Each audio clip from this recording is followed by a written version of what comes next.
Welcome to this deep dive. We're going to be looking at, well, kind of a fascinating area where evolutionary biology and anthropology and sociology all kind of come together. Yeah. And we're going to be examining the parallels between ant societies and human societies through the lens of eusociality and quorum sensing. And we'll be delving into the mechanisms that drive these complex social structures. So, Yeah, it's really intriguing to think about how these seemingly disparate worlds and colonies and human societies share these really fundamental principles of organization. And, they both exhibit this thing called eusociality, which is this sophisticated form of social structure characterized by these distinct features like division of labor, yeah. overlapping generations, cooperative care of young. So are we essentially saying that like a bustling metropolis is not that different from an ant colony? I mean, that's a pretty thought-provoking concept. Yeah. But how do these societies, whether they're comprised of insects or humans, how do they actually function? Like, how do they coordinate their actions and make collective decisions? Right. So that's where quorum sensing comes into play. And you can think of it as this communication system that allows individuals within a group to coordinate their behavior based on like the local population density. So in ant colonies, this is largely achieved through pheromones, which are these chemical signals that trigger specific responses. So if I'm understanding you correctly, ants essentially use a chemical language to orchestrate all their collective activities. Can you give us like a concrete example of how this works in practice? Absolutely. So imagine an ant. And it's foraging for food, right? Upon discovering a promising source, it doesn't just like return to the nest directly. It lays down a trail of pheromones as it travels back. And as other ants encounter this trail, they're more likely to follow it, and it reinforces the scent and creates this robust pathway to the food source. It's this self-organizing system, and it's remarkably efficient. It's almost like a dynamic crowdsourced map, Yep. constantly updated by the ants themselves. Pretty cool. Yeah. What about like more complex decisions, say choosing a new nesting site? Surely that requires more than just following a scent trail, right? You're absolutely right. Nest selection is this fascinating example of how quorum sensing operates at this higher level of complexity. When an ant colony needs to relocate, scout ants are sent out to assess potential sites. And if a scout deems a site suitable, it returns to the colony and recruits others through this process called tandem running, essentially leading them to the new location. So it's not just like a solo mission, but rather a coordinated effort to evaluate and select the best option. Does this imply some form of like collective intelligence within the colony? You could say that, yeah. As more and more worker ants visit a potential site, their collective presence at the most favorable location essentially creates a quorum, like a critical mass of agreement. And once this threshold is reached, the entire colony swiftly relocates, demonstrating this remarkable level of consensus-based decision-making. Wow, that's fascinating. It suggests that even without complex language or, cognitive abilities, ants can effectively solve these complex problems through this elegant system of chemical communication. Now, while we humans don't rely on pheromone trails, you're suggesting that we have our own version of quorum sensing. I mean, that seems hard to fathom. It might seem that way at first glance, but consider how we as humans coordinate our actions and reach collective decisions. I mean, we have language, body language, social cues, and cultural norms that guide our interactions. And these act as our own intricate forms of signaling, allowing us to sense the density of opinions and behaviors within a group. So instead of pheromone trails, we have conversations and debates, social media trends. These are our ways of sensing the collective mood and reaching a consensus. Can you give us a concrete example to illustrate this concept in a human context? Oh, certainly. Take the spread of an idea in academia. Initially, a novel concept might be championed by a small group of researchers. As they publish papers, present at conferences, engage in discussions, the idea gains traction within the community. And if it resonates with enough scholars and generates sufficient interest, it can eventually become a dominant paradigm within the field. So the number of citations, the buzz at conferences, the online discussions, these are our equivalents of pheromone trails, indicating the strength and relevance of an idea. Precisely. It's this fascinating parallel, demonstrating how quorum sensing operates at different levels of complexity, from the chemical signaling of ants to the intricate web of communication that you see in human societies. This brings us to the heart of this deep dive, exploring the concept of eusociality and how it manifests in both ant and human societies. It's more than just a division of labor, right? Absolutely. Eusociality, with its three defining characteristics, reproductive division of labor, overlapping generations, and cooperative care of young, represents this complex interplay of evolutionary and social forces. Now, one can easily see how these characteristics apply to an ant colony. with its clearly defined castes and roles. But how does this translate to the complexities of human society? We have such diverse roles, individual ambitions, and often conflicting interests. How can we be considered truly eusocial? That's a crucial question, and it's where the analogy requires a more nuanced understanding. Human eusociality is undoubtedly more complex and flexible than what we observe in ant colonies. We have individual agency, cultural variations, a capacity for abstract thought that shapes our social structures. So you're suggesting that while we share the fundamental principles of eusociality with ants, the expression of those principles is vastly different. Exactly. It's a spectrum of complexity. In ant colonies, roles are largely predetermined, driven by instinct and pheromone signaling. Human societies, on the other hand, are shaped by a dynamic interplay of biological predispositions, cultural influences, and individual choices. This makes me think of Hamilton's rule, which explains how altruistic behavior, often seen as selfless, can actually be advantageous from an evolutionary perspective.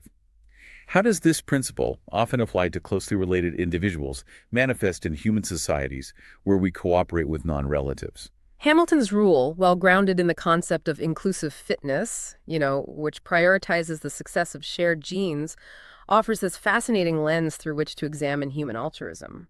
While kinship plays a role, human cooperation extends beyond bloodlines, influenced by factors like reciprocity, reputation, and the pursuit of collective goals. So even in a complex human society where we interact with individuals beyond our immediate kin, there's an evolutionary logic to helping others. It's not always purely selfless, but rather a strategy for long-term benefit, both individual and collective. That's a key insight. Think of volunteering in your local community, right? You're investing your time and effort without direct personal gain.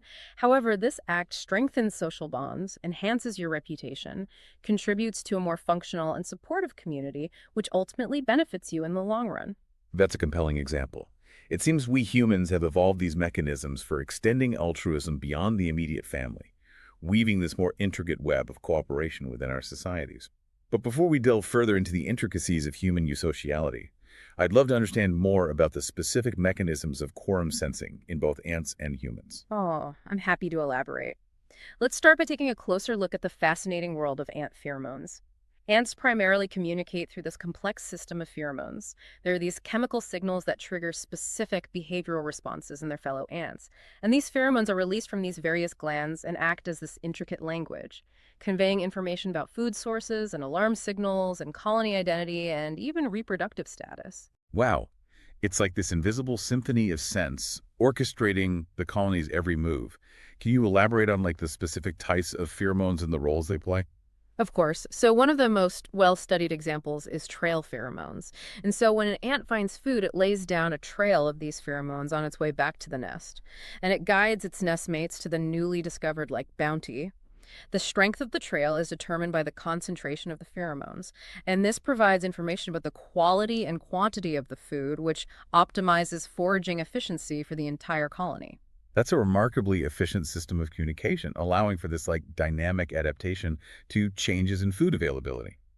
But what about situations that require a more immediate, widespread response, like an attack on the colony or something like that? Right. In those cases, alarm pheromones come into play. So when an ant perceives danger, it releases these volatile pheromones, which quickly spread through the air, alerting nearby ants to the threat. And this triggers a really rapid defensive response, often involving aggressive behaviors and recruitment of additional workers to repel the intruder. So the colony can switch from a peaceful foraging mode to a defensive posture almost instantaneously, all thanks to these sophisticated chemical signals. Are there any other notable examples of pheromone-mediated communication in ants? Certainly. You have colony recognition pheromones, which are produced by the queen and distributed throughout the nest. These pheromones create a unique chemical signature for each colony, allowing ants to distinguish nestmates from intruders. You also have brood pheromones, which are emitted by the developing larvae, and these signal to worker ants the need for care and feeding, ensuring that the colony's future generations are nurtured. It's incredible how this chemical language governs virtually every aspect of ant life. Now, turning our attention to humans, our quorum sensing mechanisms are obviously quite different, right? Relying on more complex forms of communication like language and social cues. Can we delve into the specific pathways involved in human quorum sensing a little? Absolutely. So while we don't communicate through pheromones in the same way as ants, We do possess this remarkable system of cell-to-cell communication that bears striking similarities to quorum sensing. And one key mechanism involves these signaling molecules called autoinducers, which are produced and released by cells in response to changes in cell density. So instead of pheromones wafting through the air, we have these tiny molecular messengers circulating within our bodies, relaying information about the cellular environment. Precisely. And just as pheromones trigger these specific responses in ants, these autoinducers can initiate a cascade of cellular events, coordinating gene expression, protein synthesis, and even collective behaviors at a multicellular level. Can you give us some concrete examples of how this human version of quorum sensing plays out in our bodies? Certainly. One fascinating example is bacterial quorum sensing. So bacteria, often perceived as simple single-celled organisms, can actually communicate and coordinate their actions through these autoinducers. As the bacterial population grows, the concentration of autoinducers increases, eventually reaching a threshold that triggers a synchronized response, such as the formation of biofilms or the release of toxins. This raises some intriguing implications. It suggests that the bacteria within our bodies, often viewed as these like passive residents or invaders, are actually capable of sophisticated communication and coordinated action. Exactly. And understanding this bacterial quorum sensing is crucial for addressing issues like antibiotic resistance and developing new therapeutic strategies. By disrupting bacterial communication networks, we might be able to prevent the formation of harmful biofilms or reduce their virulence without relying solely on traditional antibiotics. That's a fascinating avenue of research. What other examples of human quorum sensing can you share? Another compelling example is wound healing. So when our skin is injured, the cells surrounding the wound release autoinducers, triggering a cascade of events that promote tissue repair. These signals recruit immune cells to fight infection, stimulate the production of collagen to rebuild the damaged tissue, and promote the growth of new blood vessels to restore circulation. So our bodies possess an intricate internal communication system that orchestrates the complex process of wound healing. It's amazing to think that these tiny molecular signals are working tirelessly behind the scenes to maintain our health and well-being. It's a testament to the power of cellular communication and the elegant solutions that evolution has produced. And just as we're learning to manipulate bacterial quorum sensing for therapeutic purposes, research is exploring the potential of modulating human quorum sensing pathways to promote tissue regeneration, enhance immune responses, and develop novel treatments for a wide range of conditions. This brings us back to the concept of eusociality and its remarkable manifestations in both ant and human societies. We've delved into the intricate mechanisms of quorum sensing, but I'm curious about the evolutionary pressures that might have driven the emergence of these complex social structures. That's a key question, and one that continues to fascinate evolutionary biologists. There are several prevailing theories, and it likely involves a complex interplay of environmental, genetic, and social factors. What are some of the leading hypotheses regarding the evolution of eusociality? One prominent theory suggests that eusociality arises when the benefits of cooperation, things like increased efficiency in resource gathering, defense against predators, and improved offspring care, outweigh the costs associated with living in a highly structured social group. So it's a cost-benefit analysis from an evolutionary perspective. In essence, yes. The specific conditions that favor eusociality can vary depending on the species and its environment. So for example, in ants, the need to defend a valuable centralized nest, often rich in resources, might have driven the evolution of a specialized soldier caste, enhancing the colony's defensive capabilities and protecting its reproductive core. That makes sense. By sacrificing individual reproductive potential, some ants contribute to the survival and success of the colony, ultimately benefiting the propagation of their shared genes. But what about humans? Our social structures are far more complex and fluid. What factors might have tipped the scales towards eusociality in our evolutionary lineage? That's a fascinating and complex question. While the specific triggers for human eusociality are still debated, several factors likely played a role. One prominent hypothesis points to the challenges of raising highly dependent offspring with extended developmental periods. Cooperative breeding, where individuals beyond the parents contribute to childcare, may have provided a significant advantage in ensuring offspring survival. So the need for alloparenting, where individuals other than the biological parents contribute to raising offspring, could have been a driving force. Precisely. And this cooperative breeding strategy, facilitated by our capacity for language and complex social learning, likely laid the foundation for the intricate social structures we observe in human societies today. It's fascinating to consider How these early adaptations, driven by the demands of childcare, might have set the stage for the development of language and culture and the complex social interactions that define our species. Indeed. It's a testament to the remarkable plasticity of evolution, shaping social behaviors in response to environmental pressures and setting in motion a cascade of consequences that ripple through generations. This raises another question. If eusociality is so advantageous, why haven't all species evolved this type of social organization? That's a great question, and it speaks to the nuanced nature of evolution.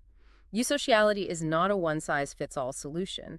It requires a specific set of conditions, and the costs and benefits can vary depending on the species, its ecological niche, and its evolutionary history. In some cases, the benefits of individual autonomy and competition might outweigh the advantages of living in a highly structured social group. So eusociality represents just one of many evolutionary strategies for survival and reproductive success. Exactly. And understanding these diverse strategies and the factors that influence their emergence is crucial for appreciating the remarkable tapestry of life on Earth. But before we delve further into the complexities of comparative eusociality, let's take a closer look at the fascinating intersection of eusociality and technology in human societies. It's fascinating to consider how technology, like a hallmark of human ingenuity, intersects with our inherent eusocial tendencies. It seems to amplify both the benefits and the challenges of living in these large, interconnected societies, right? Yeah, technology acts as both an enabler and a modifier of human eusociality. On one hand, it facilitates communication and coordination on a scale that would have been unimaginable to our ancestors. Think of the internet, social media, global transportation networks. These tools allow us to connect, collaborate, and share information with this unprecedented speed and reach, essentially expanding the boundaries of our social colony. So instead of being limited by geographical proximity, we've essentially created a global supercolony, interconnected through digital networks. That's a pretty powerful concept. But as you mentioned, technology also presents new challenges. How does it modify or potentially disrupt our eusocial dynamics? Well, one concern is the potential for social fragmentation. While technology allows us to connect with like-minded individuals across these vast distances, it can also lead to the formation of echo chambers and filter bubbles, reinforcing existing biases and limiting exposure to diverse perspectives. And this can erode social cohesion and hinder our ability to engage in, constructive dialogue across ideological divides. It's almost like creating smaller, more homogeneous subcolonies within the larger global network, potentially leading to increased polarization and conflict. That's a pretty sobering thought. Are there other ways in which technology might be impacting our eusocial nature?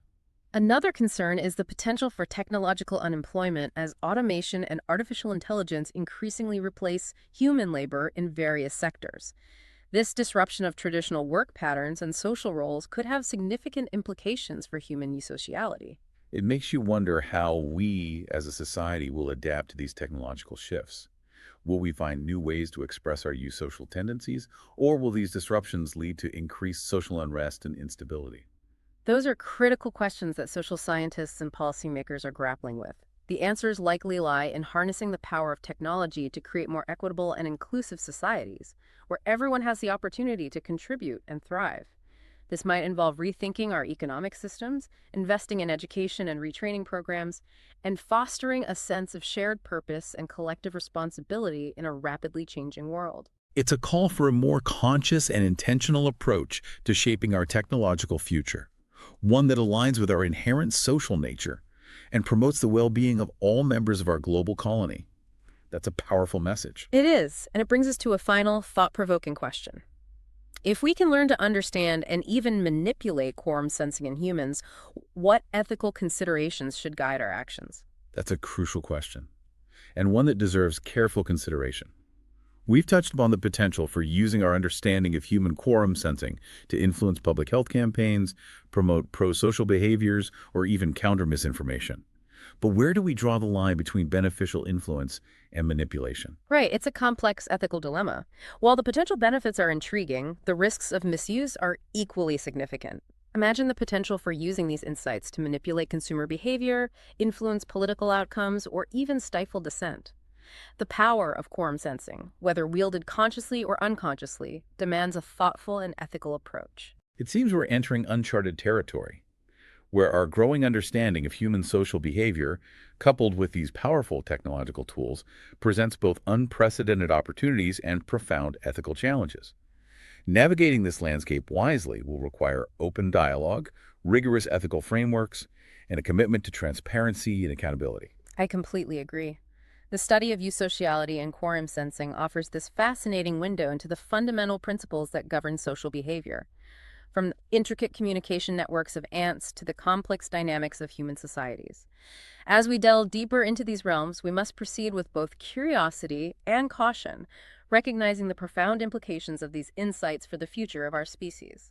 Well, this has been a truly mind-expanding deep dive, exploring the remarkable similarities and thought-provoking distinctions between ant and human societies. I hope our listeners are leaving with a sense of wonder, a thirst for further exploration, and a renewed appreciation for the interconnectedness of life on Earth. I couldn't have said it better myself. It's been a pleasure diving deep with you, and I encourage our listeners to continue pondering these fascinating questions. After all, understanding our social nature in all its complexities is essential for navigating the challenges and opportunities of the 21st century.